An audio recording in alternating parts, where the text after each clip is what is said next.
Bullgaria është përfshirë nga protestat më të mëdha antiqeveritare të dekadës. Me mijëra qytetarë dolën në rrugët e Sofjes për të kundërshtuar planet e qeverisë për rritje taksash dhe kontribute shoqërore. Demonstratat, të cilat nisën si kundërshtim ndaj buxhetit të vitit 2026, u zhndërruan shpejt në përplasje, duke shkaktuar ndërprerje të energjisë elektrike, tëme të shumta në qendër të kryeqytetit dhe tensione politike që po rrisin presionin për zgjedhje të parakohshme. Sipas raportimeve, protestues të maskuar u përplasën me policinë, hodhën sende të forta dhe ndezën zjarr në koshat e mbeturinave pranë selisë së partisë në pushtet. Shishe, gur, objekte të tjera dhe mjete piroteknike u përdorën ndaj oficerëve, ndërsa policia raportoi disa të lënduar dhe kryerjen e mbi 10 arrestimeve. Tensionet arritën deri aty sa presidenti Rumen Radev kërkoi hapur dorëheqjen e qeverisë së kryeministrit Rose Zheliaskov.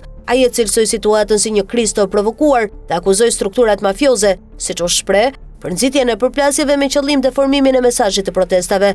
Radev theksoi se vendi ka nevojë për zgjedhje të parakohshme, si rruga e vetme për të rikthyer stabilitetin. Protestat po zhvillohen në një moment kur Bullgaria përgatitet për anëtarësim në Eurozonë në vitin 2026. Proces që mbetet shumë i diskutueshëm brenda vendit. Afërsisht gjysma e popullsisë kundërshton kalimin nga leva tek euro, duke shprehur shqetësime për rritje çmimesh dhe humbje sovraniteti. Presidenti ka kërkuar madje mbajtjen e një referendumi, gjë që ka shtuar edhe më shumë polarizimin. Përplasjet e djeshme u shoqëruan me sabotime të mundshme ndaj rrjetit energjetik, që lanë disa zona të Sofjes pa energji për orë të tëra. Ministria e Energjisë njoftoi se ka nisur hetime për akte vandalizmi në termocentrale, ndërsa Agjencia Shtetërore e Lajmeve BTA raportojnë ndërprerje të shërbimeve të internetit gjatë natës. Ngjarjet e fundit po interpretohen nga analistët si një shenjë e qartë se në Bullgari po ngrihet një gjeneratë e re proteste, e ashtu quajtura Gjenerata Z, e cila po bëhet gjithnjë më aktive kundër korrupsionit dhe politikave që perceptohen si të padrejta ekonomikisht. Demonstratat e djeshme duket se e kanë hapur një kapitull të ri të trazuar